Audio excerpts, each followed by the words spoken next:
My name is Cardinal Virtues. I am the spokesperson for the Catholic University of America. I am speaking today with our president, John Garvey. We are going to talk about the relationship between the Catholic intellectual life and the pursuit of virtue. President Garvey, welcome.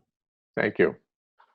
When you became president here in 2010, you gave an inaugural address about intellect and virtue. What do they have to do with one another? Well, a lot, actually, but not what people usually think. At universities, where we're all academics, we think that intellect is the first and most important thing. And if we can figure out what's the right thing to do, then we'll do it. But Aristotle says it actually works the other way around. And I think he's right. He says in the Nicomachean Ethics that if you want to listen intelligently to lectures on ethics, you must have been brought up in good habits. So virtue leads the intellect to the right result, not the other way around. In our efforts, Aristotle says virtue makes us aim at the right mark, and practical wisdom makes us take the right means. Cardinal Newman gives an example of this.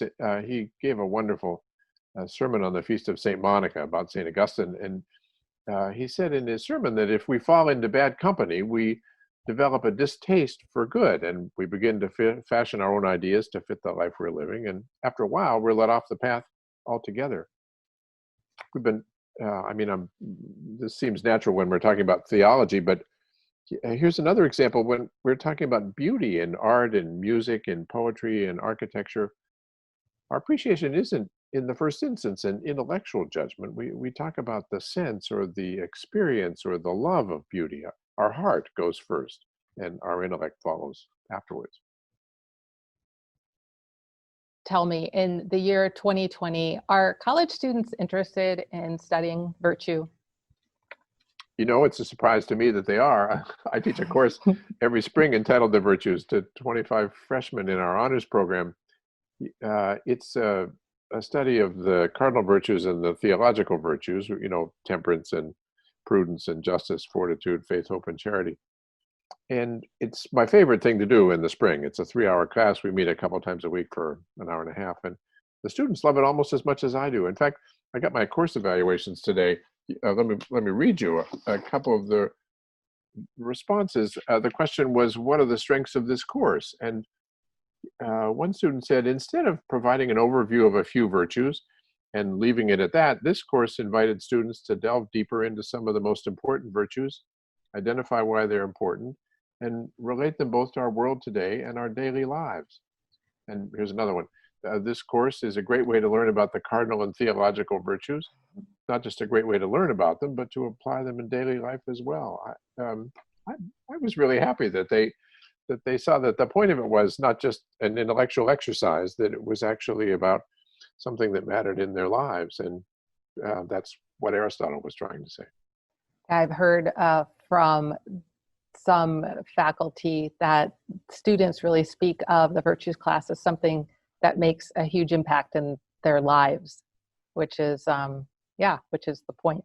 It's really wonderful for me. You know, I teach it to freshmen in the honors program. So I used to teach, I'm a lawyer, and my proper place is in the law school, but I didn't want the dean of the law school to think I was looking over his shoulder. So I used to teach in the politics department at courses in constitutional theory or whatever, but it would usually be seniors who took it and then they graduated and then I wouldn't know anybody.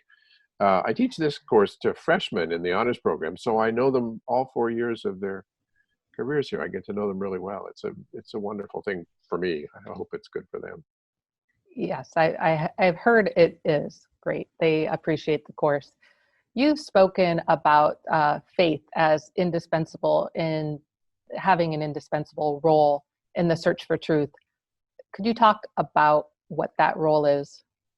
Yeah, I want to stress, first of all, as I do in this course on the virtues, that at a university, faith is not the only virtue that matters. There are also hope and charity and the cardinal virtues. But academics often say that faith, on the one hand, and intellectual inquiry, on the other hand, are different kinds of activities. Academics will think we come to know things through empirical exploration, like in physics or biology, or logical deduction, but that faith is an emotion or a superstition. I think this misunderstands the way we come to know things. Faith offers a framework for understanding reality, just as the standard model provides particle physics a framework for understanding and predicting phenomena, or the Big Bang Theory is a framework for explaining how the universe came to be. I don't myself have any firsthand experience of muons and leptons and bosons. None of us has any experience of dark matter.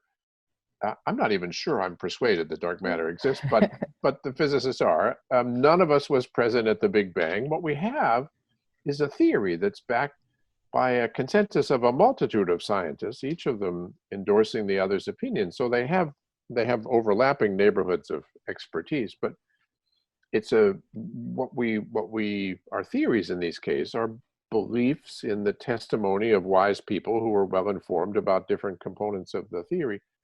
Faith in God is also a way of understanding that relies on the testimony of well-informed people whom we have reason to trust, except that here, person whose witness we first believe is God himself. And because we take seriously the claim, as John Paul II put it, that every human reality has been liberated by Christ, we need to approach every discipline, every way of looking at reality as Catholics. The mechanical engineers and literature professors, as much as the theologians and philosophers, need to understand their research within a vision of the human person and the world that's enlightened by faith in Christ. Could you give an example of how that works? You mentioned particle physics, but could you give us an example that would make sense for the study of theology or literature? Yeah, let me choose literature, because theology, people naturally will say you need to have a belief in God to study that. But literature is a perfect example. In the couple of decades after World War II, the United States had a really vibrant Catholic culture of arts and letters. The best known figure, everybody has read something of hers, is Flannery O'Connor. She's the author of A Good Man is Hard to Find and Everything That Rises Must Converge. But from her letters, we can get an idea of her circle of friends, which was really wide. And they included the novelist and critic Caroline Gordon, the poets Alan Tate, who was Gordon's husband, and Robert Lowell and Robert Fitzgerald. She knew and corresponded with Thomas Merton and Dorothy Day. She was influenced by Walker Percy, by Brits like Evelyn Waugh and Graham Greene, by French philosophers, Catholics like Jacques Maritain and Etienne Gilson and Teilhard de Chardin, who immigrated to the United States to teach. These people, all of them, wrote as Catholics because they didn't write about, going to church and stuff like that, but their faith shaped how they understood the world and our place in it. The world that they wrote about was creation that was shot through with the presence of God, and the human beings in their stories, in O'Connor's stories, some of them are pretty weird characters, but they're sinners who are seeking salvation, whether they knew it or not. But they're not looking for personal growth or freedom or romance. Their aim in life is a different one. And so the work of all of these people reflected the kind of tension of the human condition that Augustine described so well in the first lines of his Confession, where he says that our hearts are restless until they rest in God. That's an interesting example. In literature, the world that we know today in 2020 is very different. It's a very different world. You're familiar with the Pew Research Center reports that between 2007 and 2019, the Christian share of the population fell from 78% to 65%. And the number of people who declare themselves as quote unquote nuns, and meaning that they have no religion, now stands at 26%. What even Catholics, many Catholics don't share a Catholic worldview. What does this mean for the Catholic intellectual life in the United States in 2020? Well, the figures that you're talking about are more significant than they might seem, because take the nuns, for example, that people with no religious affiliation, the number overall stands at 26%, but most of those are young people. Most of them are people under the age of College 25. students, Yeah, right? College students that we're talking about. So it's all the more reason why Catholic universities are important.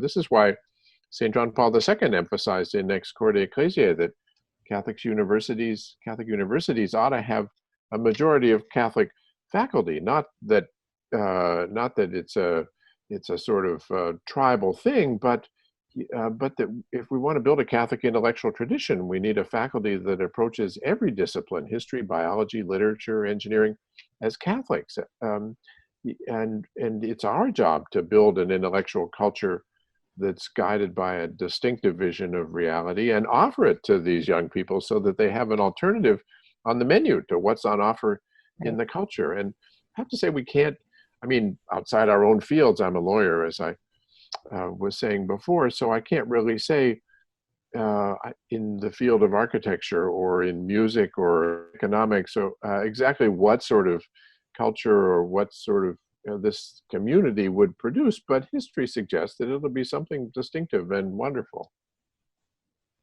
Speaking of which, you spoke of Catholic intellectual movement in like the Southern writers, the Southern Catholic writers. Why do you suppose those movements spring up at some times, but not in other times? You know, that's a really interesting question, and it would be wonderful to have a kind of recipe that we could bake and make it happen. But it's true that it happens at some times and not others. You know, think about Elizabethan England, when we had writers like Shakespeare and Johnson and Bacon and so on, or Germany in the time of Bach and Telemann, and sometimes it happens and sometimes it doesn't. I think it's got something to do with cultural forces outside the university that may inhibit their growth. Sometimes, like for example, it's the government. I mean, think about the United States. Not too long ago, the Equal Employment Opportunity Commission and the Department of Justice were trying to regulate the employment of religious teachers at an evangelical Lutheran school. The government was interested in enforcing federal anti-discrimination laws, which are good things, but these are even in cases where churches offered a religious reason for dismissing a teacher. The Supreme Court eventually held for the school, but this year there are 2 more cases pending in the Supreme Court of this kind. Or to take another example, the National Labor Relations Board has attempted to regulate the employment of university faculty unless the faculty were responsible for what the Labor Board called engaging in religious indoctrination. But as Gravissimum Educationis puts it, a school is not religious just by virtue of having a catechism class. A Catholic school has to create a special atmosphere that's animated by the gospel spirit of freedom and charity, where students are learning about the whole of human culture in the news of salvation. Governments, you know, we're talking about regulation, but in the modern world, government may influence the culture more through what it spends than through what it decrees. In the United States, the federal government and the state government offer grants and make contracts and assist with bond issuance and give tax exemptions to Catholic schools. And this aid can total millions of dollars for a school like my own. And the government might attach strings to the money. You know, there's a famous case, Bob Jones University, in which the Supreme Court held that the IRS could revoke the tax-exempt status of a university that denied admission to students who engaged in interracial marriage. Bob Jones was a school that believed the Bible forbade practices like that. Not many people would defend the discriminatory practices of Bob Jones, but it's not hard to imagine the government making a similar rule for schools that refuse to recognize same-sex marriages, for example, now that the Supreme Court has given constitutional protection to that practice. And probably another external force could be accreditation agencies. Yeah, that's a good example. We just had our decennial accreditation by the Middle States Commission this year, and they love us, and it was a very happy event. But accreditation can affect it affects the value of the school's degrees and the graduates' eligibility for admission to grad schools and undergraduates' eligibility for federal financial aid. And just a few years ago, I remember the New England Association of Schools and Colleges, NEASC, which regulates schools in Rhode Island, I think, as well as Massachusetts, said it was going to consider rescinding the accreditation of Gordon College, a small evangelical Christian school in Massachusetts, because Gordon treated same-sex activities as a forbidden activity, and this violated NEASC's non-discrimination standard. So these kind of factors can, from the outside, exert a real pressure on Catholic universities to align their hiring practices and their administrative policies with government priorities. It's hard enough to preach the gospel in season and out, but it's even harder when there's legal action or millions of dollars on the line. Right. There are, I imagine, challenges within a university culture as well that could make the flourishing of a Catholic intellectual life a little bit more difficult.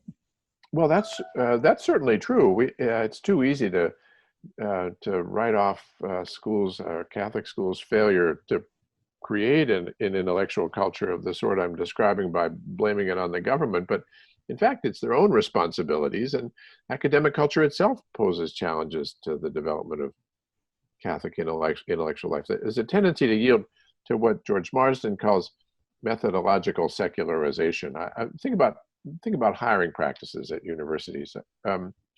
Ex Corde Ecclesiae said that a Catholic university ought to have a majority of Catholics on the faculty. Some people view this as a quota, and say with some truth that this, hiring commitment to hiring Catholics will shrink the pool of top candidates, and in one sense it does. Of course, so does a commitment to hiring faculty with terminal degrees. Right. The kind of criticism treats Catholic faith as if it were an arbitrary handicap imposed on the search rather than related to the culture we're trying to build. I might say there's a second flaw in the argument too, that attention to faith gives schools fewer candidates to choose from. If we commit to hiring Catholics, we might reduce the number of applicants, but it will likely increase the yield on job offers because Right. candidates who want to connect their faith and their professional lives will often choose religious schools over competing offers from richer or more prestigious schools. I should add that this doesn't mean that Catholic faith is a sine qua non for every hire. As John Paul II recognized, non-Catholic faculty serve the university's mission by furthering their academic disciplines, and many of them also serve the university's Catholic mission. But building a Catholic intellectual tradition can't be done without Catholics to be carrying the ball. Aside from hiring, this business of methodological secularization, it seeps into the criteria that we use to judge who's a good faculty member. When we're reviewing a young scholar's credentials, a department committee will look at his or her academic pedigree and their scholarship published in peer-reviewed journals, but do committees also consider whether and how such a candidate's scholarship contributes to the Catholic intellectual tradition? Would it be published in prestigious journals? This isn't a criticism of fashions in literary criticism. It's just an observation that efforts to build a distinctive and different culture within this world may get less attention than they deserve because they appear démodé, I'd say. We're responsible ourselves for not doing the sorts of things that I'm saying we should. And that is a difficult position for Catholic faculty to be in, because when they're looking for opportunities to publish, their opportunities might be less than a colleague who has more of a secular outlook. It's certainly true. It's a real challenge, and to put the challenge more abstractly, we're trying to build an alternative to the prevailing culture, and so things that are outside the mainstream of the culture are, in the nature of things, not going to appeal to mainstream journals. So they have to be really good and creative and appeal to people on their own merits. But of course, that's exactly the right challenge to set before people. We want to build an alternative, a Catholic intellectual culture that people will be attracted to in fair competition with the culture that we live in. And before we end, let's go back to your students and your students in the virtue class. What kind of future do you see for those young scholars in your classes? They go forward in their pursuits. Well, naturally, we academics are attracted to the students who are going to become academics, but the students who take my class are from all areas of the university. We have engineers and nurses and historians, and several of them this year told me about their interest in becoming lawyers and doctors. And I think they're going to serve the country and the church in a lot of different ways, but I hope some of them will also change the culture. Very well. Thank you so much for your time. Thank you very much, Karna. It was nice to join you.